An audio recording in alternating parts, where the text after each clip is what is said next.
चाहे कितने ही सगे हों। इन 3 लोगों पर कभी विश्वास नहीं करना चाहिए। एक समय की बात है। मध्य देश में एक बहुत ही सुंदर नगर था। उस नगर में एक चोर रहता था। वह छोटी-मोटी चोरी करके अपने परिवार का पालन-पोषण करता था। लेकिन उस चोरी के धन से उसके परिवार का पूरी तरह से खर्च नहीं चलता था। एक दिन उसने सोचा कि पाप तो पाप होता है, चाहे छोटा हो या बड़ा। मैं चाहे छोटी चोरी करूं या बड़ी, रहूंगा तो चोर ही।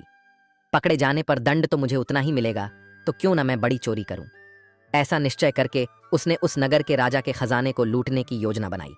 रात होने पर वह राजमहल में घुस गया और किसी तरह जहां राजा का खजाना था वहां पहुंच गया।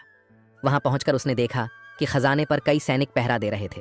सख्त पहरा देखकर चोर को लगा कि उनकी आंखों में धूल झोंकना बहुत कठिन काम है और सोचने लगा कि यहां तो साक्षात काल पहरा दे रहा है। अगर मैंने चोरी करने की कोशिश की तो जीवित नहीं बचूंगा। यह सोचकर चोर उल्टे पांव लौट पड़ा और लौटते समय उसने सोचा कि खाली हाथ लौटने से तो अच्छा है कि कुछ न कुछ तो यहां से ले ही चलूं। मेरा यहां आना व्यर्थ नहीं होना चाहिए। चोर के दिमाग में विचार आया कि राजा के शयन कक्ष में जाना चाहिए, जहां राजा सोता है, और शायद इस समय राजा अपने कपड़े उतार कर सो गया होगा। मैं राजा के राजवस्त्र चुराकर ले आऊंगा और उन्हें पहनकर आसानी से धन चुराकर यहां से निकल जाऊंगा। पहरेदारों को लगेगा कि मैं राजा हूं, इसलिए वे मेरे रास्ते में नहीं आएंगे और मेरा काम आसान हो जाएगा। ऐसा निश्चय करके चोर राजा के शयन कक्ष के पास पहुंच गया और उसने धीरे से पर्दा हटाकर देखा तो अंदर का नजारा देखकर आश्चर्यचकित रह गया। उसने देखा कि राजा अपने पलंग पर गहरी नींद में सो रहे हैं और उनकी रानी अर्धनग्न अवस्था में पलंग पर बैठी हुई है। रानी को जागता हुआ देखकर चोर के हाथ पैर फूल गए और वह एक तरफ दीवार से सटकर खड़ा हो गया और रानी के सो जाने का इंतजार करने लगा। थोड़ी देर बाद फिर उसने पर्दा हटाकर देखा कि रानी सोई हैं या नहीं, क्योंकि रानी सो जाए तो राजा के वस्त्र चुराए जाएं। चोर ने देखा कि रानी अभी भी उसी तरह बैठी हुई थी। यह देखकर चोर वहां रखी हुई टेबल पर बैठने लगा। जैसे ही वह टेबल पर बैठा तो उस पर रखी हुई पानी की गिलास नीचे गिर गई।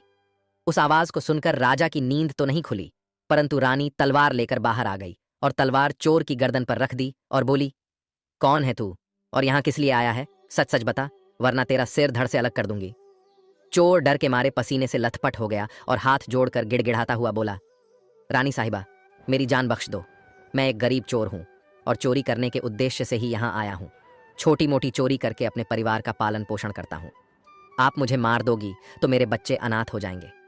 मैं वचन देता हूं कि इस बार मुझे छोड़ दो। मैं कभी दोबारा राजमहल की तरफ मुड़कर नहीं देखूंगा।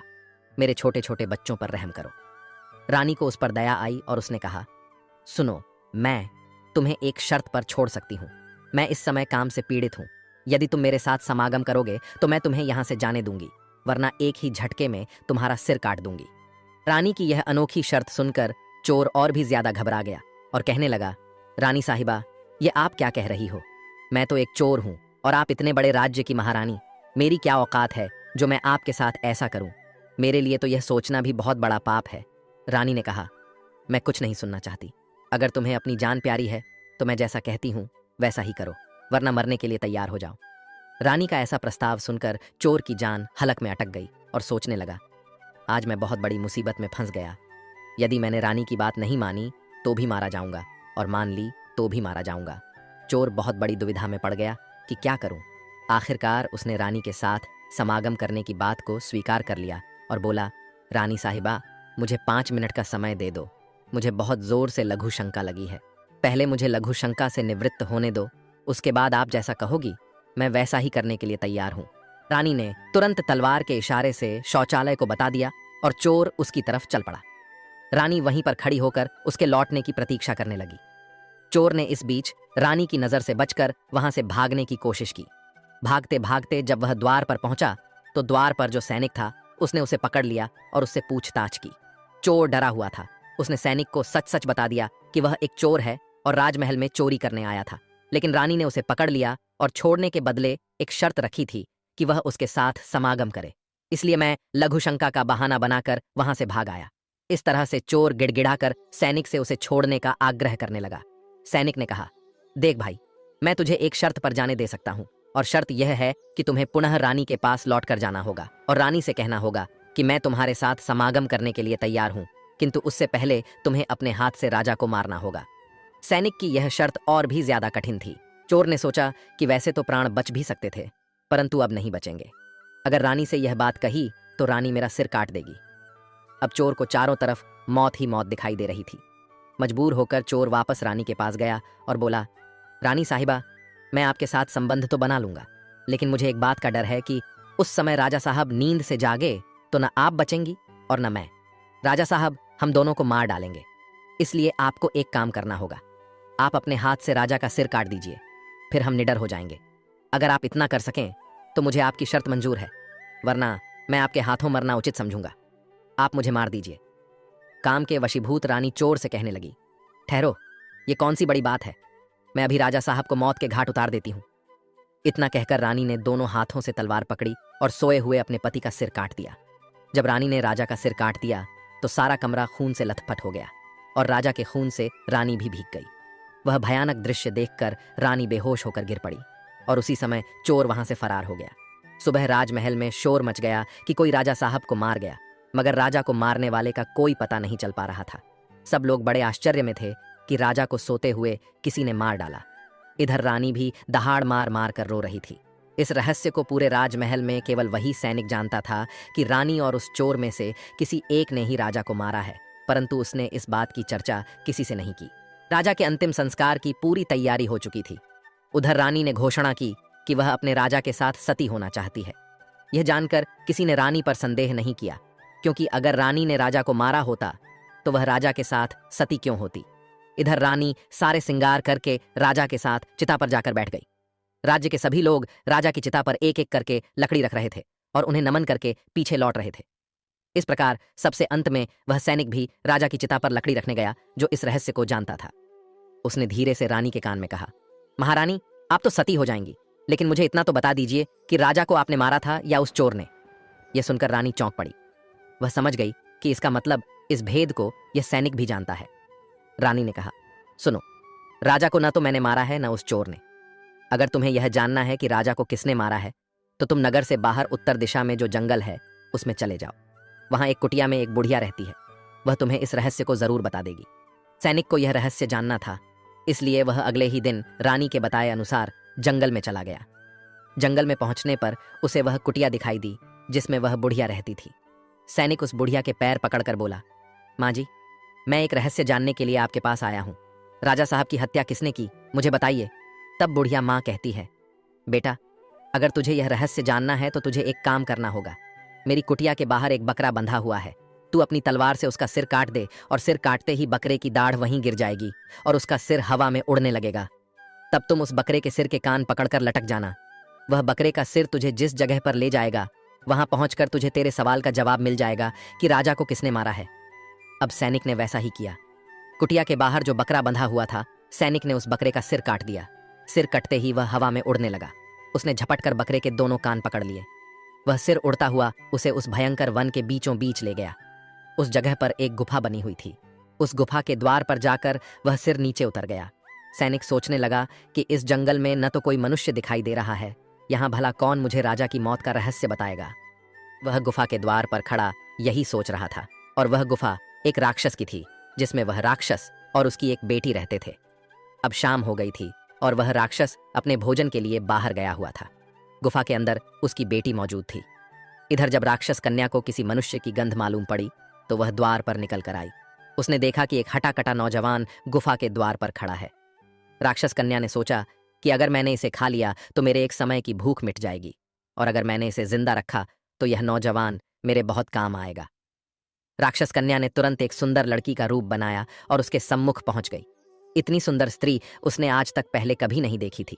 वह सैनिक उसे देखते ही उस पर मोहित हो गया। लड़की भी उसे अपनाने के लिए आई थी, इसलिए उसे अपनी गुफा में बुलाकर ले गई और उसके साथ खूब मस्ती की। के आने का समय हुआ तो लड़की ने उसे मक्खी बनाकर दीवार पर चिपका दिया। राक्षस आया और उसने लड़की से पूछा, बेटी, मुझे किसी मनुष्य की गंध मालूम पड़ रही है। मुझे लगता है कि कोई आदमी हमारी गुफा में घुस आया है।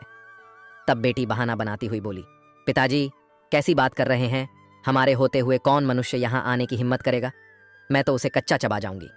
इस तरह उसने राक्षस को गुमराह कर दिया।